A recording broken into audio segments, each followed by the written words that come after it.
নমস্কাৰ, মই আচলতে অপূৰ্বজনক দত্ত আৰু আজি আপোনালোকক জনাব বিচাৰিছোঁ যিসকলে এডিআৰ ক্ষেত্ৰত প্ৰিপেৰেশ্যন কৰি আছে অৰ্থাৎ কৃতকাৰ্য হ'ব বিচাৰিছে অৰ্থাৎ এডিআৰ এক্সাম পাছ কৰি তেওঁলোকে চাকৰি কৰিব বিচাৰিছে তেওঁলোকৰ ক্ষেত্ৰত বহুতে হোৱাটছএপত মেছেজ কৰিছে যে দাদা মোক কিছু উপায় দিয়ক যাৰ জৰিয়তে মই এক্সাম পাছ কৰিব পাৰোঁ। তো সেইসকল ব্যক্তিৰ ক্ষেত্ৰত এই ৰেমেডিকেইটা, গতিকে আপোনালোকে ভিডিঅ'টো শেষলৈকে চাব, তেতিয়া গম পাব যে এই সৰু সৰু প্ৰতিকাৰকেইটাই আপোনাৰ জীৱনত যথেষ্ট সহায় কৰিব। আৰু প্ৰথমে তাৰ আগত কৈ লওঁ যে প্ৰত্যেকজন মানুহৰ চেষ্টা প্ৰয়োজন আছে অৰ্থাৎ চেষ্টা লাগিব আৰু চেষ্টা থাকিলেহে আপোনাৰ যিকোনো কাম কৃতকাৰ্য হয়। কেৱল এষ্ট্ৰলজিৰ ৰিমেডিয়ে আপোনাক কেতিয়াও ছাকচেছ নিদিয়ে, সেইটো স্বীকাৰ কৰিব লাগিব। কাৰণ কষ্ট যদি নকৰে, কেৱল এষ্ট্ৰলজিৰ ৰিমেডি কৰিছোঁ বুলি কয় বা মই এটা আঙুঠি পিন্ধিছোঁ বুলি কয় বা মই যজ্ঞ কৰিছোঁ বুলি কয়, তেনেহ'লে কেতিয়াও সম্ভৱ নহয়। গতিকে এই কথাখিনি মনত ৰাখিব যে চেষ্টা কৰিবই লাগিব আৰু চেষ্টাৰ বাটত ক'ৰবাত যদি কিবা কষ্ট পায় বা ক'ৰবাত যদি বাধা পাই আহিছে, সেই বাধাবিলাক কিন্তু এষ্ট্ৰলজি ৰেমেডিবিলাকে আপোনাক অতি সহজ কৰি তোলে। ধৰি লওক বহুতে বহুতবাৰ চেষ্টা কৰিছে কিন্তু বাৰে বাৰে বিফল হৈছে, ক'ৰবাত নহয় ক'ৰবাত তেওঁ এষ্ট্ৰলজিকেলি কিবা নহয় ক'ৰবাত কোনো এটা গ্ৰহৰ দুখ লাগিছে আৰু সেইসকলৰ ক্ষেত্ৰত এই ৰেমেডিকেইটা বহুত বেছি প্ৰয়োজন হৈছে।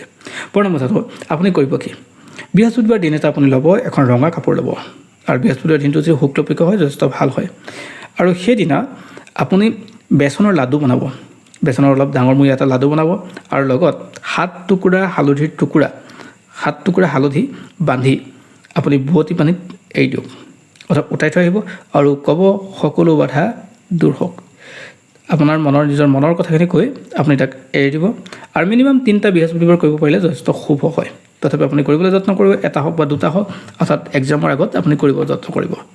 2 নম্বৰ কথাটো হ'ল, অৰ্থাৎ 2 নম্বৰ উপায়টো হ'ল আপুনি যেতিয়া পৰীক্ষা হললৈ যাব, তো পৰীক্ষা হললৈ যোৱাৰ সময়ত আপুনি এখন হালধীয়া ৰুমাল ল'ব অৰ্থাৎ হালধীয়া ৰুমালে আপোনাক কি কৰিব, এনাৰ্জি দিব। এনাৰ্জি মানে আপোনাক কনফিডেঞ্চ দিব।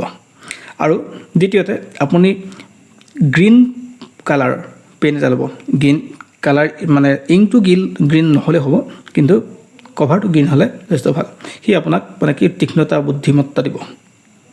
আৰু তৃতীয়টো উপায় হ'ল আপুনি পৰীক্ষা যোৱাৰ আগদিনাখন আধা লিটাৰ কেঁচা গাখীৰ ল'ব আৰু কেঁচা গাখীৰখিনি আপুনি বোৱতী পানীত নতুবা ওচৰত থকা কোনো মন্দিৰত, আপোনাৰ নিজৰ চইচৰ ওপৰত ভিত্তি কৰি আপুনি কোনো এক মন্দিৰত আপুনি দান দি থৈ যাব।